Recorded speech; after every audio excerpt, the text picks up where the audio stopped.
할렐루야.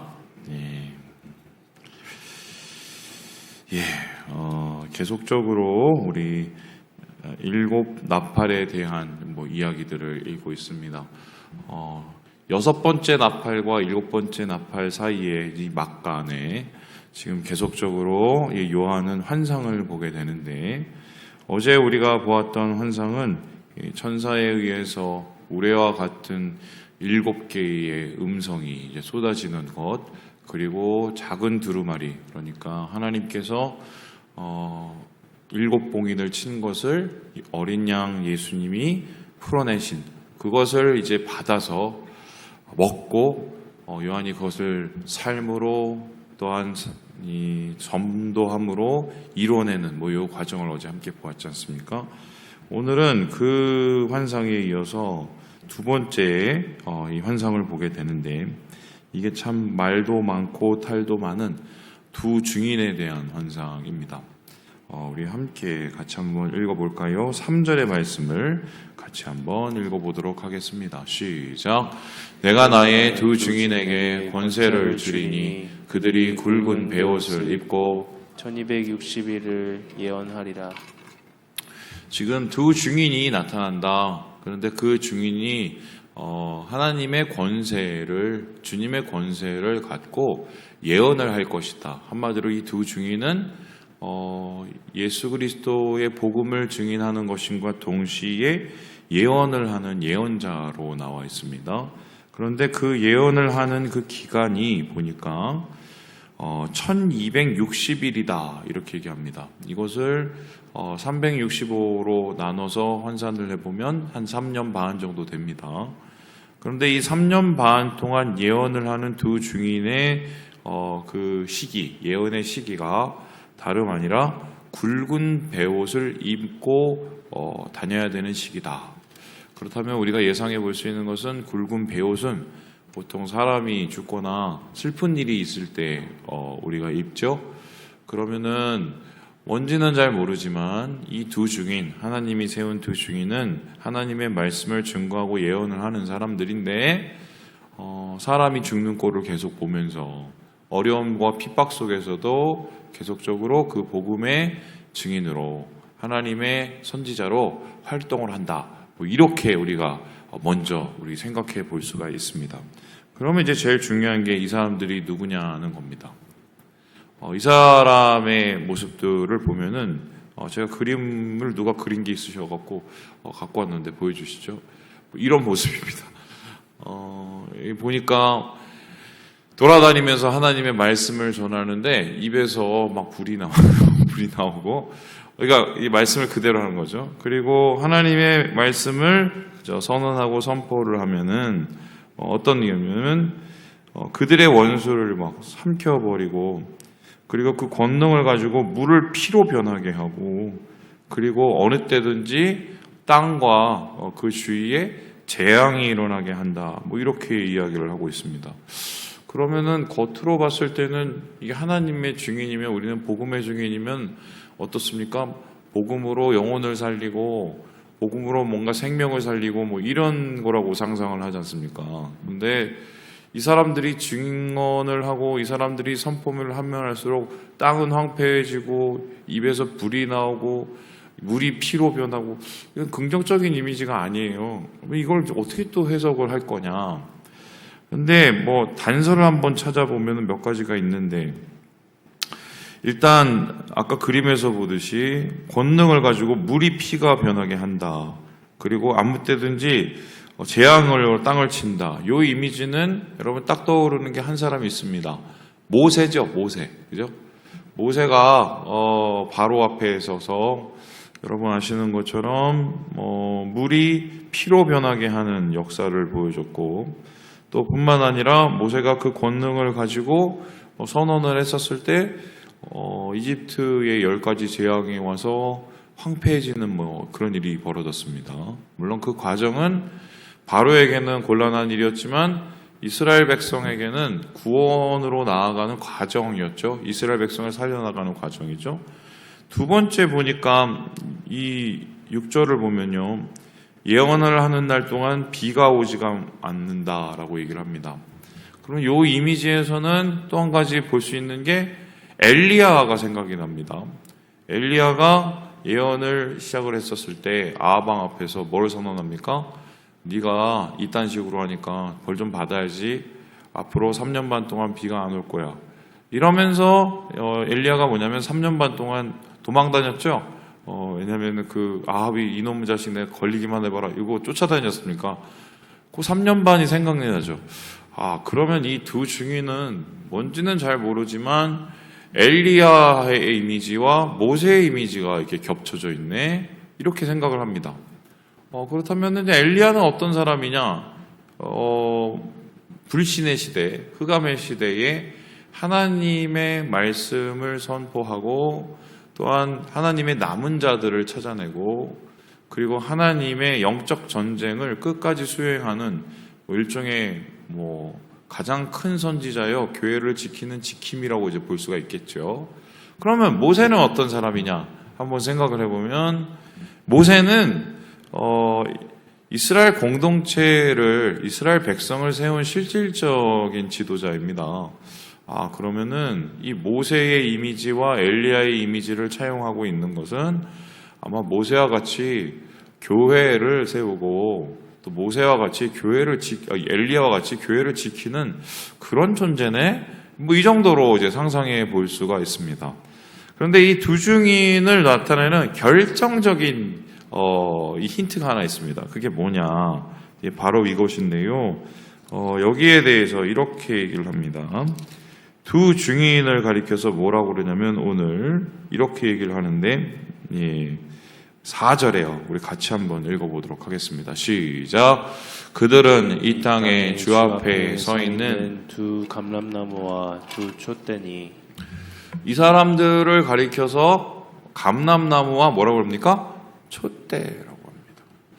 이거는 성경에 딱 한 군데밖에 안 나옵니다. 어디에 나오냐? 스가랴서 4장에 딱 나옵니다. 이 스가랴서 4장에 보면 스가랴가 환상을 보거든요. 그 환상이 뭐냐면 보여주시죠? 요런 환상입니다. 요런 환상. 요거를 혹시 보신 적 있으십니까? 제가 한번 설교를 해야겠네요. 자, 이게 뭐냐면 이 스가랴가 환상을 보는데 이 스가랴의 시대가 어떤 시대였냐면 이 사람들이 이제 이스라엘 백성들이 바벨론에서 포로 생활을 하다가 다시 돌아와서 막 지지부진하게 막 성전을 짓냐마느니 막 이러고 있었을 때예요. 근데 이스라엘 백성을 독려하기 위해서 이 꿈을 딱 꾼 겁니다. 하나님께서 꾸게 해주셨죠. 근데 감람나무, 올리브죠. 올리브 나무가 두 개가 있고 촛대가 그 중간에 있어요. 이 촛대는 여러분 아시는 것처럼 메노라라고 하는데 이게 뭐냐면 성막 안에 성전 안에 있었던 이제 성전을 밝히는 이제 그 등잔입니다. 근데 이 등잔이 불이 붙으려면 뭐가 필요합니까? 기름이 필요하죠. 그 기름을 가지고 보통 뭘로 사용을 했냐면 올리브 오일을 사용했단 말이에요. 그러니까 이 제사장들이 뭘 했냐면은 이 사람들은 가서 하나님 앞에 이제 제물을 바치고 이런 것도 했지만 크게 하는 일이 두 가지가 있었습니다. 세 가지네요. 첫 번째는 뭐냐면은 하나님 앞에 이렇게 진설병이라고 그래서 이 성막 안에 보면은 성막 모형을 나중에 한번 보러 가시죠. 저라고 평택에도 있고 막 이런데 거기에 이제 그 빵이 이게 12개가 올라가거든요. 그 빵을 갈아줘야 돼요. 썩잖아요. 그리고 뭘 하냐면은 이제 향단이 있어요. 그럼 그 향단에 거룩한 향으로 하나님 앞에 이제 바치죠. 그거 말고 또 뭐 하느냐? 이 등잔, 금등잔에 연료가 맨날 떨어질 거 아니에요. 그럼 갖다가 채워넣어야 됩니다. 요 역할을 이제 제사장들이 이제 매일매일 한 건데, 이 그림에 따르면 보여주시죠. 그럴 필요가 없어요. 왜요? 자동적으로 이게 말도 안 되지만 올리브 나무가 그냥 스스로 막 이렇게 그 기름을 짜줘요. 그 기름을 짜주면 그게 이게 쭉 돌아서 자동으로 각 촛대마다 이렇게 이제 분배가 이렇게 됩니다. 이게 그러니까 등잔 자동 시스템인 거죠. 이게 이제 나오는데 그 스가랴가 이거 보고 이게 뭡니까 물어봐요. 그랬더니 하나님께서 뭐라고 하냐면 요거는 사실은 두 사람을 뜻해라고 합니다. 그 두 사람이 누구냐?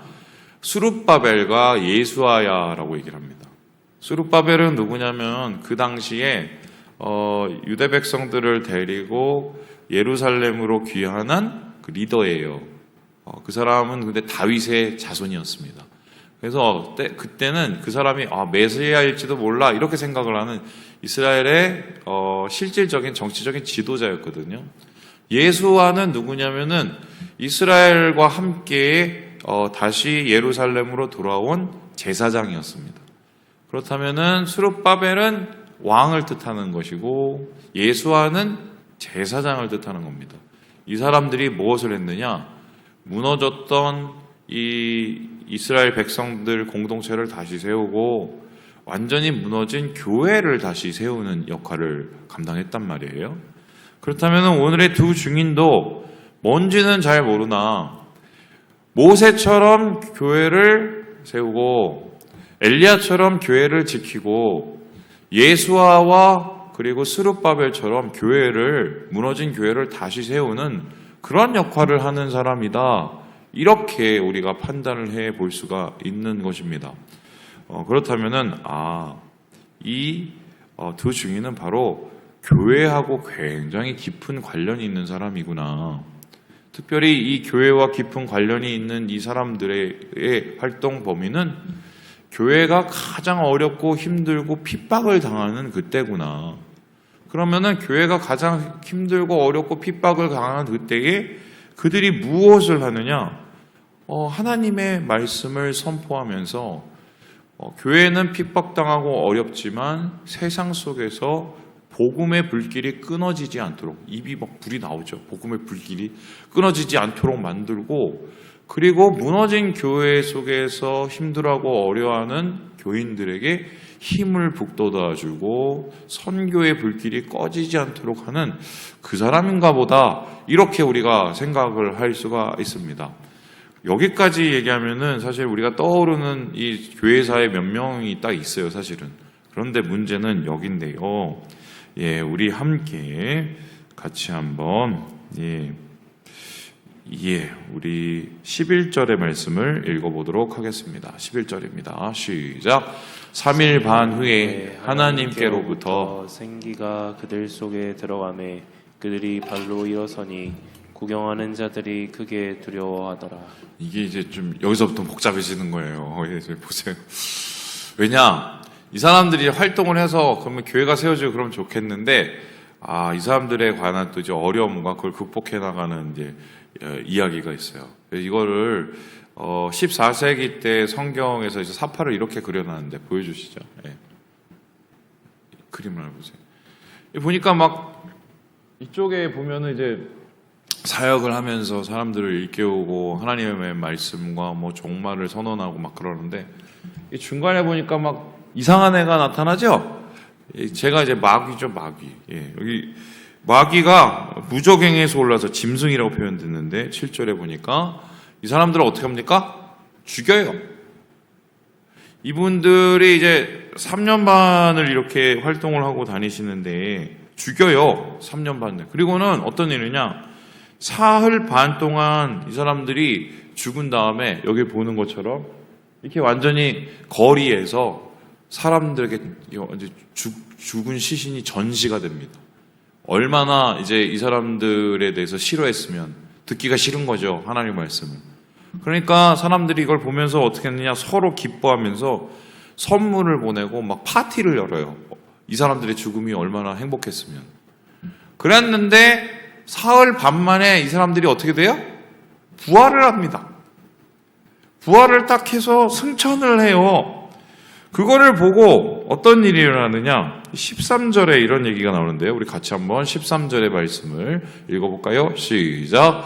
그때에 큰 지진이 나서 성 10분의 1은 무너지고 지진에 죽은 사람이 7천이라 그 남은 자들이 두려워하여 영광을 하늘의 하나님께 돌리더라. 이 사람을 뭐 조롱하던 사람들이었는지 아니면은 그냥 안 됐다고 생각했던 사람들인지는 잘 모르겠지만 그 사람들 중에 어떻게 해요? 두려워해서 하나님께 영광을 돌리는 일이 나타난다. 그리고 이 사람이 죽은 후에 성의 10분의 1이 무너진다. 지진이 일어나서 10분의 1의 사람인 7천 명이 죽는다. 이 당시에 7만 명 정도 되는 도시는 큰 도시였거든요. 의정부보다 큰 도시인데 그런 일들이 나타난다. 자, 그러면 이제 헷갈립니다. 이게 누구지? 이게 도대체 누구지? 그래서 이걸 가지고 막 어떤 사람들 막 추정이 막 들어옵니다.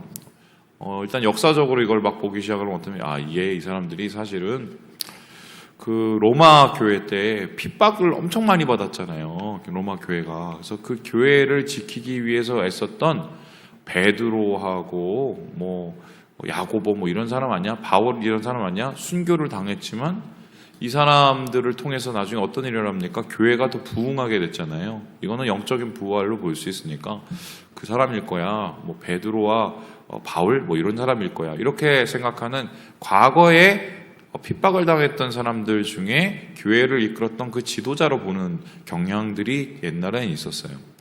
근데 최근에 아니죠. 한 1세기 동안 또 나타났던 또 얘기가 뭐냐면 세대주의자들인데 이제 성도님들이 여쭤보시는데 세대주의가 뭐냐고 물어보는데 세대주의는 이 요한계시록을 그냥 글자 그대로 읽는 사람들이에요. 그리고 요한계시록을 그냥 순서대로 쭉 읽는 사람들입니다.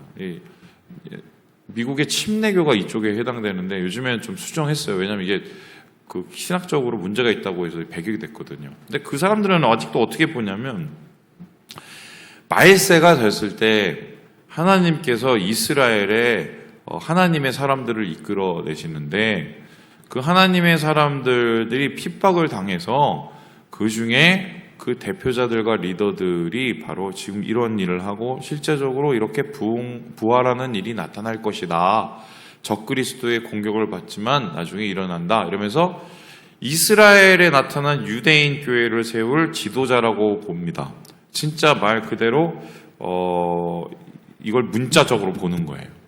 근데 이거는 사실은 둘 다 좀 신빙성이 되게 낮고요. 이 두 증인을 해석할 수 있는 가장 중요한 것은 뭐냐면 이 사람들이 교회와 아주 깊은 관계가 있다는 것입니다. 한마디로 교회 자체를 뜻할 수도 있어요. 왜냐하면은 이 말씀의 맨 앞에 어떤 일이 있느냐? 우리 함께 우리 1절의 말씀을 같이 읽어볼까요? 시작! 또 내게 지팡이 같은 갈대를 주며 말하기를 일어나서 하나님의 성전과 제단과 그 안에서 경배하는 자들을 측량하되. 이게 지금 이제 스가랴서 2장에 나온 말을 이제 다시 리바이벌 하는 건데요. 하나님께서 두 증인의 얘기를 하시기 전에 성전 측량을 가르치세요. 왜 가르치냐? 2절에 보니까 성전이 바깥이 있고 안쪽이 있는데 바깥은 내비둬, 안쪽만 재. 그러면서 바깥을 뭐라고 그러냐면은 거기는 이방인들이 아주 짓밟을 거야 이렇게 얘기합니다. 이거는 뭐냐면은 교회가 사실은 핍박을 받는 걸 뜻하거든요. 교회가 핍박받고 고난을 받지만 그 안은 그 중심은 건드리지 못하는 하나님의 보호를 받는다. 이런 이제 상징으로 보는데 교회의 핍박과 교회의 어려움 속에서 교회의 복음을 지켜내면서 교인들에게 힘을 북돋아 주고 예수님처럼 되면은 죽은 것 같으나 다시 부활하게 되는 이러한 교회의 모습, 그 지도자들 그리고 그 교회를 이끌어가는 그 사람들, 그 사람이 바로 이제 두 증인인 거죠. 그래서 가장 그 정통적인 해석은 이 두 증인을 그 교회 자체로 봐요. 이제 그건 어떤 뜻이냐면 이 교회 자체가 어떻게 보면 핍박을 받고 역사 속에서 어려움을 당하는 것 같으나 하나님께서는 그 중심을 지키시고 그 교회를 통해서 이 세상 속에서 다시 부활케 해서 승리케 하시는 하나님의 영광을 드러내실 거다. 이러한 이야기가 이제 바로 두 증인에 관한 이야기라고 대부분은 이제 생각을 하십니다. 근데 저는 이제 여기에 대해서 얽힌 얘기가 한 가지가 있습니다. 요거 얘기하고 마치도록 하겠습니다. 제가 터키에 가서 두 증인에 대한 얘기를 들었습니다. 이게 뭔가 싶으실 거예요. 이게 무슨 소리냐. 터키에 제가 갔었을 때 한 선교단체를 방문을 했었습니다. BCC라고요. 그게 어디냐면 이제 터키의 튀르키예죠. 거기에 성경과 혹은 이 기독교 서적들을 이제 튀르키예어로 번역을 해갖고 그거를 원하시는 분들한테 이제 무료로 보내서 그 사람들이 읽게 해서 그것을 가지고 뭐냐면은 예수를 믿게 만드는 그런 선교 단체였어요. 근데 이 BCC가 영국에 선교 기반을 두고 있는 선교 단체인데 흥미로운 건 이 BCC 대표가 영국인인데 그 부인이 누구셨냐? 한국 분이셨습니다. 국제 결혼하신 분이. 그래서 그 부인분이 땡 이름 제가 봐서 땡 이름은 선이었어요. 선이.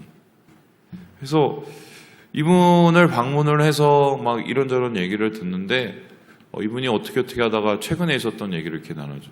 그 당시에 어떤 일이 있었었냐면 이 BCC 출신의 목사님들이 순교를 당하셨던 때였어요. 그때 이제 어떤 순교를 당했냐? 예수 믿겠다고 좀 만나자고 해서 만났더니 그분들을 칼로 70번을 찔렀어요. 두 분을. 그래서 이제 한마디로 그 근본주의 운동을 하는 그 이슬람 극단주의자들이 그런 일을 저질러. 그래서 BCC가 그때 이제 그 철수를 하냐 마냐 막 이런 상황이 됐었었는데 그러니까 이제 본부를 공격을 한 거죠. 어떻게 공격을 했느냐? 아침에 일어나 보면은 그 선희 선교사님이 집 앞에 나가 보면 박스가 하나 있대요.